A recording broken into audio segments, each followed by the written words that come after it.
welcome to another shelf-stable pantry recipe day. The first Tuesday of every month, a bunch of us channels get together and we post recipes for you made with entirely shelf-stable ingredients. And we encourage you to print out the ones you like and put them in a recipe binder like this. And if you want to have this printout for your binder, I have a link below. And I have a link to the recipe I'm going to be presenting below. Today I'm going to show you how to make a special Michigan UP, that's Upper Peninsula, favorite gourmet food. Well, maybe it's not gourmet, but it is comfort food. I'll give you a sneak peek. Doesn't that look good? Now, if you ever meet anyone from Michigan and you say, oh, where in Michigan are you from?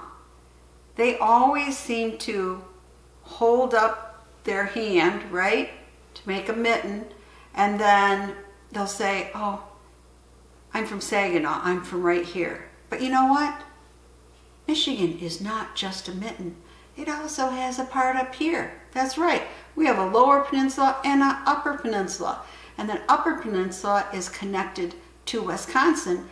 And the only way we can get from the lower peninsula to the upper peninsula is crossing the Mackinac Bridge. So we call the people in that upper peninsula Yoopers for UP. And they call us sometimes trolls because we're from below the bridge. If you have ever been to the upper peninsula, and if you haven't, you should. It's gorgeous, a lot of wildlife, waterfalls. I mean, it's just beautiful. But if you ever go there, you're going to notice signs upon signs like this, because that is the quintessential food for the UP. It is a pasty, not a pasty, because when I think of pasty, I think of kind of something else. It's pronounced pasty. And that's what we're going to make today. A little history on it. Cornish people migrated to the Upper Peninsula in the 1840s when the copper mine and the iron mines were booming. And soon Finnish and Italian miners also came and immigrated to the area. And one of the things that the Cornish people brought with them was their Cornish pasties. And it was adopted by the other miners too. But everybody had just a little different take on what goes in a pasty. Now, traditional pasties have rutabaga, but others say, no, no, no, only carrots. And some say only flank steak, and others say ground beef or ground beef and ground pork.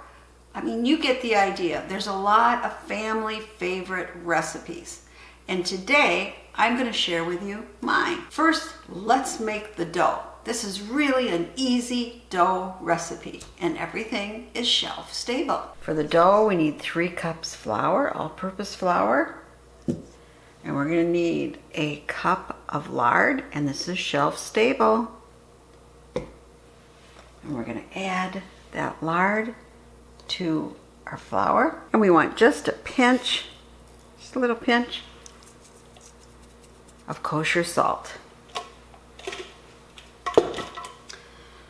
Now we're going to put this in our mixture, but we want to have a cup of ice water.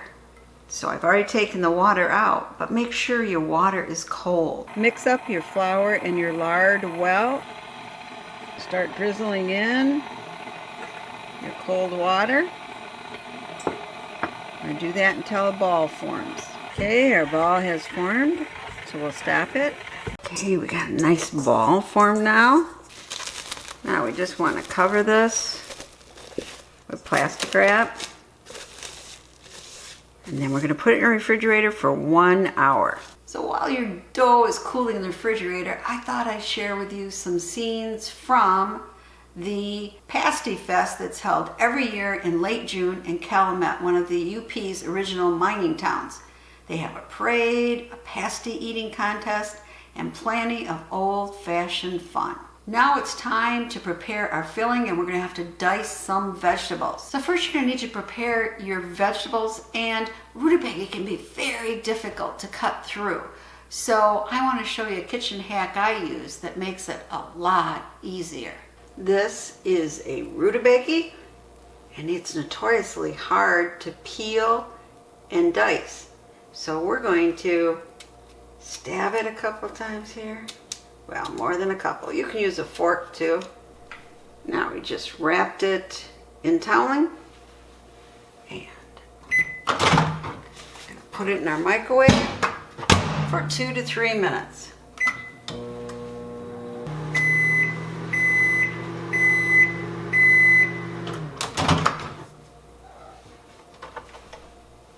It can be a little warm, so you might want to let it cool first.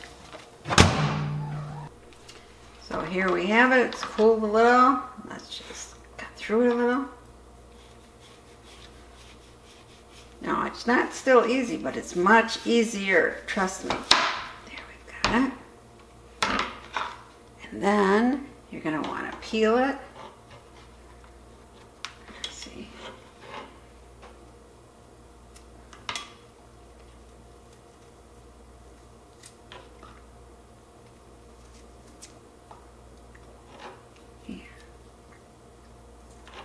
Then we're going to want little slices for this, so we're going to just do it again.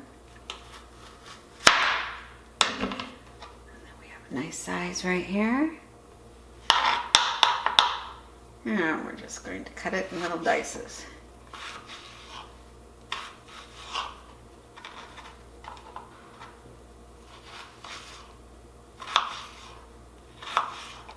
So much easier, trust me. You have it. Now remember, try to cut those veggies in 1/4 inch dices. You don't want them too big because you want everything to be cooked through when the pasty is done. Now for a filling ingredient, we have 6 ounces of ground beef, 2 ounces of ground pork, 1 medium carrot diced, 4 ounces of rutabaga diced, a small onion finely diced, and a small potato diced. And then we have 2 tablespoons of melted butter and our spices, which is 1 teaspoon of garlic, 1 teaspoon of salt, a 1/4 teaspoon of pepper, and 2 teaspoons of dried parsley. Now remember, it's a shelf-stable recipe, so you could use canned beef in this, or canned pork, or the Keystone pork or beef. And you can use dehydrated carrots and onion flakes instead, and canned potatoes. And for rutabaga, that vegetable keeps quite a while in your root cellar, so that would be an alternative.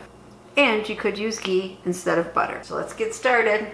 Just gonna mix all these ingredients together, put in the meat.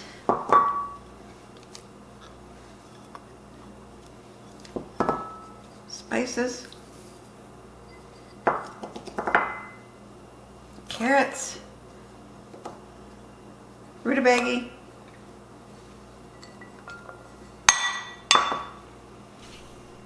potatoes, onions, and our melted 2 tablespoons of butter. Now we're just going to mix this up. And the best way is your hand. Just want to get this all mixed in together.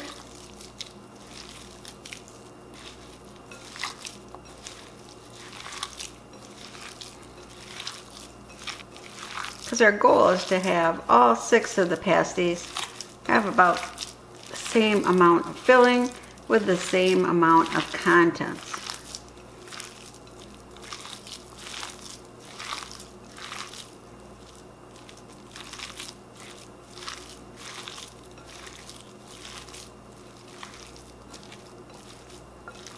Yeah, I think that's getting pretty good there. Okay, we've made the filling. We're going to set it aside.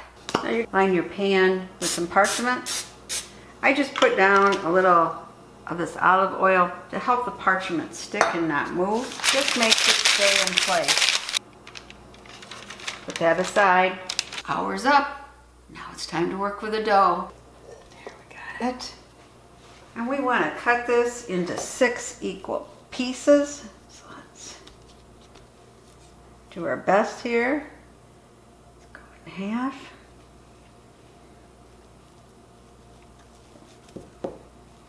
Okay. Then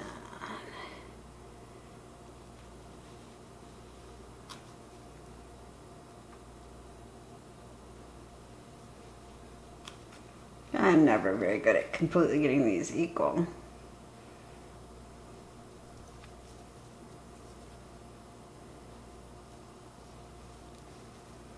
Okay. Now we're just gonna put them in a ball, put them back out of the way here. We have our little ball here, put in the center. And we want to get in a circle out here.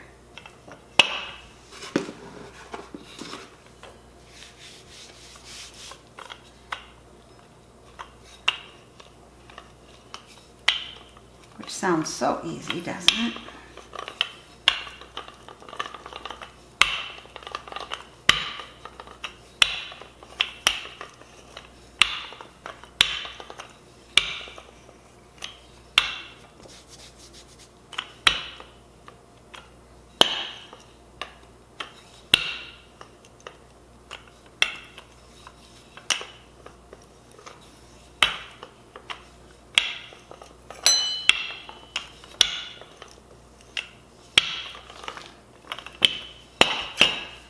So is that a perfect circle? No, it's not. But it won't matter. Okay, now we want to put on half of this our filling. So we want about 3/4 of a cup of filling. This is 1, 2. Okay, I think that's good enough. Now we're just going to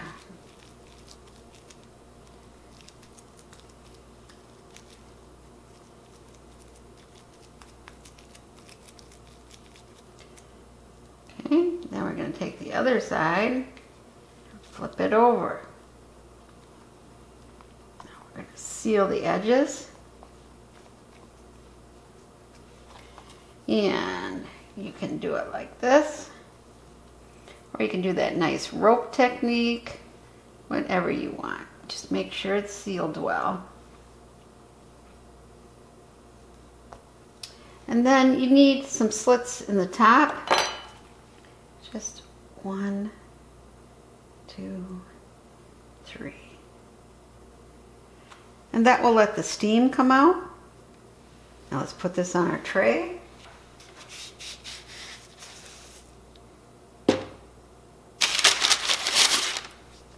And I'll be back when I have the rest of them done. Completely optional if you want to brush egg on top of the pasties. It gives it kind of a nice glaze on top, but you do not have to.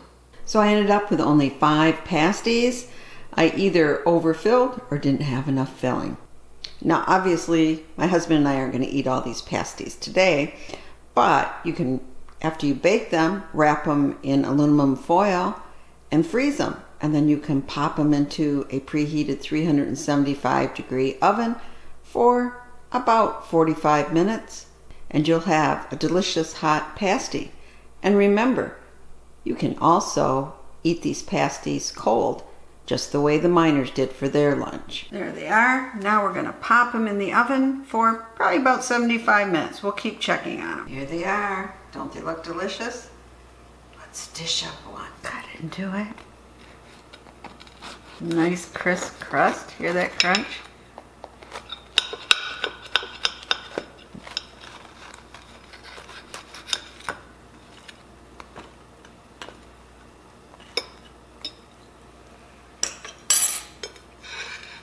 There it is. Add a little gravy to dip it in.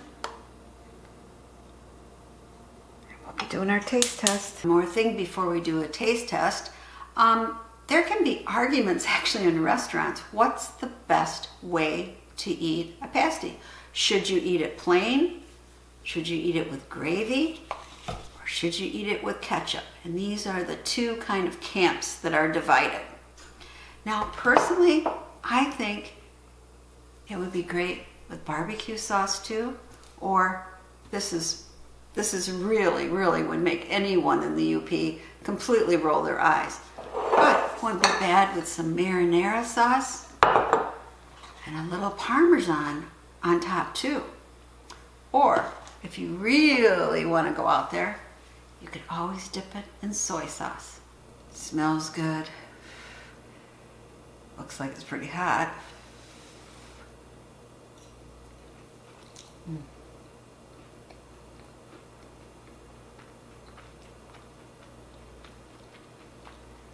Nice crunchy crust.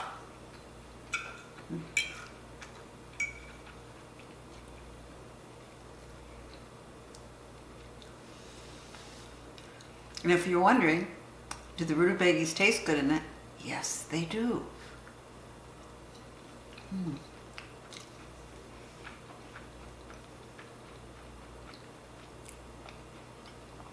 Whether you like this with ketchup, gravy, or just plain, it really is great. You can eat it hot from the oven or cold the next day in your lunch. I hope you try a Yooper pasty. Well, that's it. Thank you for watching. I hope you too make a Yooper pasty sometime. And I hope you're printing out the recipes, putting them in your binder. I would love to know, have you ever had a Yooper pasty? Do you eat it with ketchup, gravy, or none of the above? Please comment below and stay tuned. Next will be the playlist from last year's shelf-stable pantry recipe collaboration. Enjoy!